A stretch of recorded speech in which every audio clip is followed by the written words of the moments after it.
I first encountered the work of Lerato and Nkosi when I was a judge with the Anna Award for Latitudes Online, which is an incredible platform for buying contemporary African art.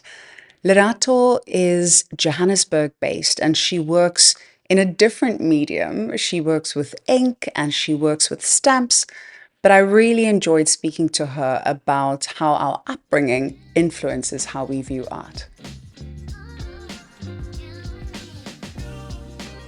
I'm chatting to Lerato Nkosi, who was the inaugural winner of the Anna Award, which was or is an award for women artists. And it was launched by Latitudes, which is an incredible online art platform for buying wonderful art from the continent. What I loved about being part of the selection committee was that I really had a chance to delve deep and to learn about the practices of so many young female artists.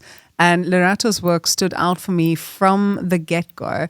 And I actually acquired one of her pieces just after you were announced as the winner of the award, Lerato. And I'm so happy to chat to you now because I must say I've been living with this beautiful piece of art, one of your works, in my home. And she's brought me so much joy in so many different ways. So I wanted to delve deep into that. But thank you for joining me on my podcast, Audacity.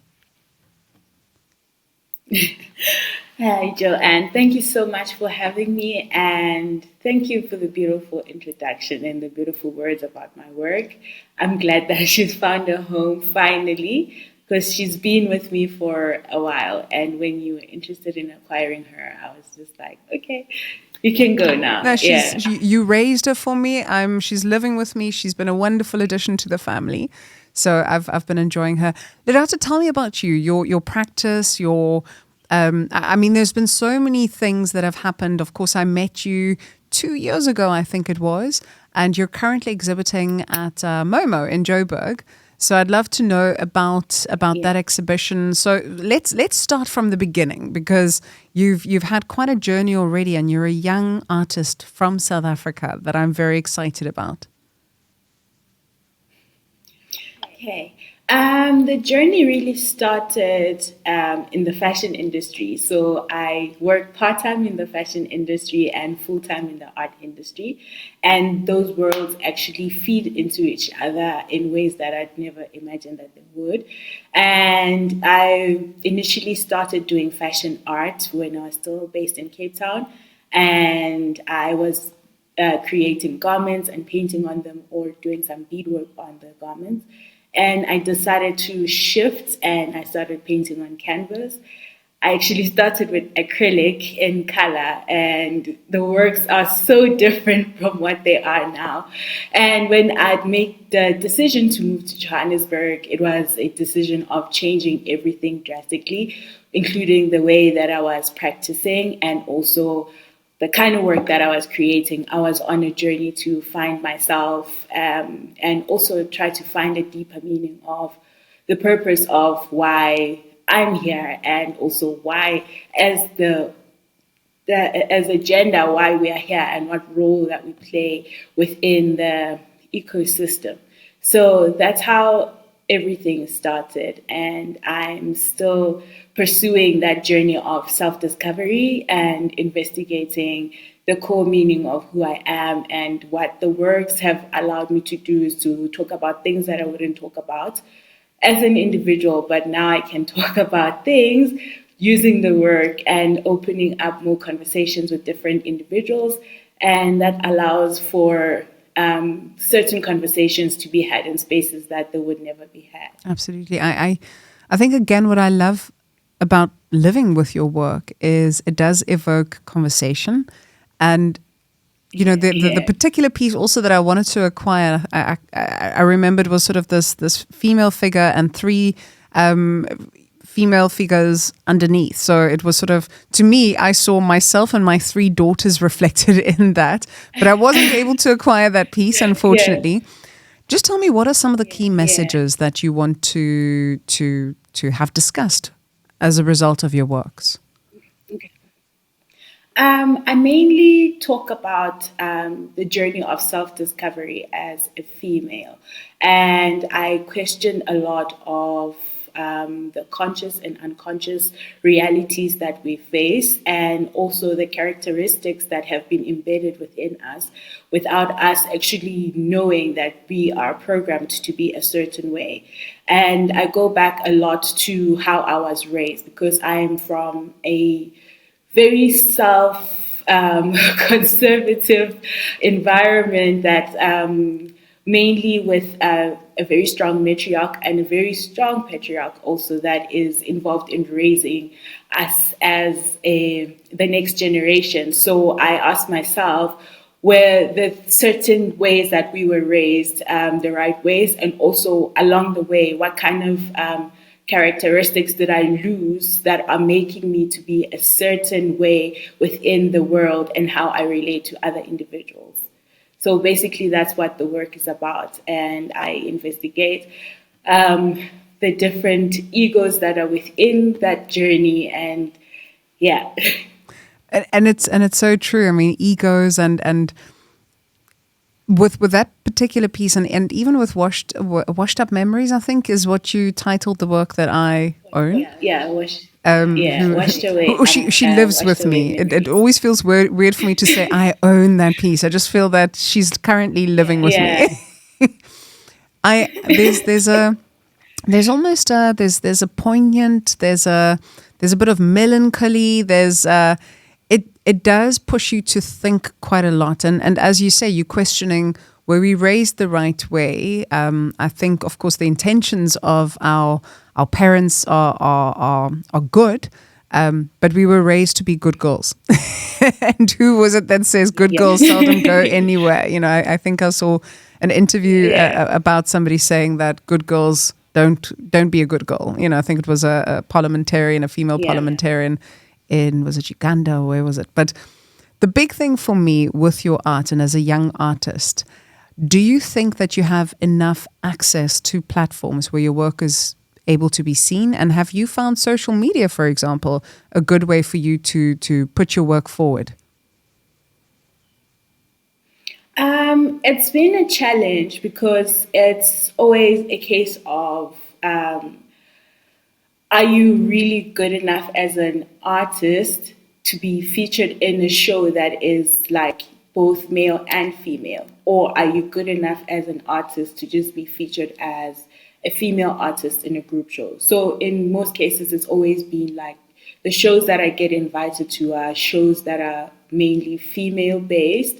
And it's almost like you do so much and then it's never enough to be in the same room with like other male artists, and it's a journey. But I think with social media, it's played a very vital role in exposing the work to a multitude of eyes, because with certain individuals, they only know of you when you've exhibited in a certain gallery, or they take you seriously when you've gotten to that stage. But for you to get to that stage, you have to put the foundation and put the groundwork, and it takes longer. But social media has opened so many doors that now there's no boundaries. The international market can see your work, and you get to be invited to certain residencies, and people are always curious to actually see what you're doing. So that's how they keep up. I mean, like for this year, I was actually meant to go to Ghana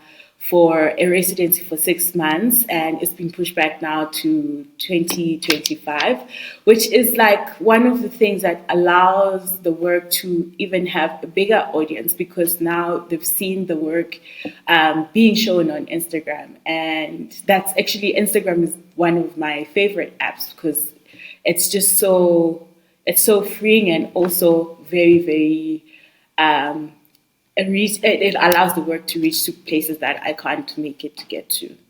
It's a very interesting way of looking at it. I was wondering also I would sort of say at the advent of artists using Instagram to get their work across, if the galleries would take issue with it, because obviously you're now able to engage directly with your collectors, and usually you would almost have a gallery as sort of an intermediary in the whole process. But I suppose also for artists who are not represented by a particular gallery, it does open it up to them in different ways. Your current show, what's the reception been like for you? The show that you're currently showing, and tell us a bit more about the exhibition that you're part of at Momo. Okay, so I was actually approached by Odysseus, who works at Gallery Momo, on a night out that I was not even planning to be out. And I was like, oh, are you doing anything for like artists that are not part of the gallery or like that are not signed with the gallery? And then he was like, actually, I have a show that is upcoming that I think your work could be great. And I think it's also one of the benefits of being an independent artist that I'm free to work with different institutions and until I find like that specific institution that I'm eyeing, and so it was a very interesting way that the invitation came in, and officially then he sent an email telling me about the forward of the show, and it was very, very interesting. So the title of the show is For Women, and it basically speaks on the major roles that certain women have played within like different creative industries. And when he came to the studio, he saw one of the works that I actually entered for Anna that hasn't been acquired. And he was like, this is a piece that has to go into the show. And the name of the piece is Loss of Infancy. And there were certain pieces that were already in the studio that he was also interested in. And then he challenged me to create a new work to include in the show. And I was like, there's not enough time because it normally takes me about 2 months to complete a piece. And I challenged myself, managed to create a new artwork that I included in the show. And that was one of the works that challenged me in ways that I didn't think I could be challenged in. I was going through a lot in that period, and it saved me in a way that I had to reconnect with my core self and remember why I'm actually doing this. Because I was at a point of actually not wanting to create a new piece. And I created that piece, and it's one of my favorite pieces that I've created so far. And the show is still going on until the 14th of September, and it's inclusive of 5 female artists, and including myself. And it's like a very diverse group of women that create works in different mediums, and we speak about almost the same thing but differently. And it's an amazing show, and I was honored to be invited for it. And yeah. I'll make a point to come and see it then. I'm in Joburg, obviously, for Joburg Art Fair, so I look forward to seeing that then. I actually, your piece, Washed Up Memories, lives aside a piece by Buemo Diale. I'm not sure if you're familiar with her, a young artist also living in Joburg. Yes. What I love Yes. about the work is the eyes, because for me there's so many things that you read into it. There's it's sort of sad, but it's sort of defiant, but there's the way again that you're able to take these emotions, and then I mean you're using ink as a medium and stamps. Just tell me about your chosen way of doing your work. I mainly use ink and stamp, and the most vital instrument within the work is actually water. The water allows me to create different variations of shade of the ink. And it also, now I've discovered, the more I work with it, the more it allows me to actually create new things that I never thought I could be able to do with it. Like now I'm exploring more with working with it as a base, and the water creates shades. I know it sounds crazy, but it's actually like one of my favorite things now to do, going on that journey of investigation. And I use water because of its ability to move and also allow things to change identity. And ink is a vital instrument as well, because it changes a surface, and it changes something from being pure to something being tainted. And it goes back again to how we have been conditioned to exist in this environment that we are living in. And stamp is a form of ordainment. It's a sealer of documents. It's something that leaves an audience with a certification of proving that something is from the authorities.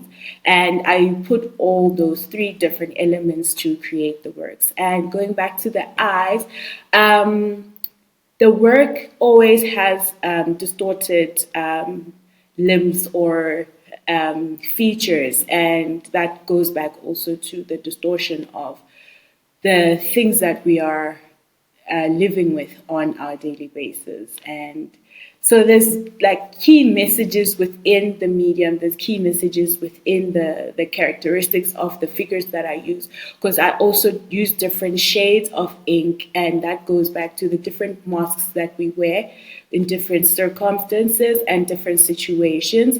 And yeah, it's a very interesting journey that I am enjoying to be part of. I want to find out from you, when you did the residency in French Hook, how have you done quite a number of residencies, or which residency had the biggest impact on you?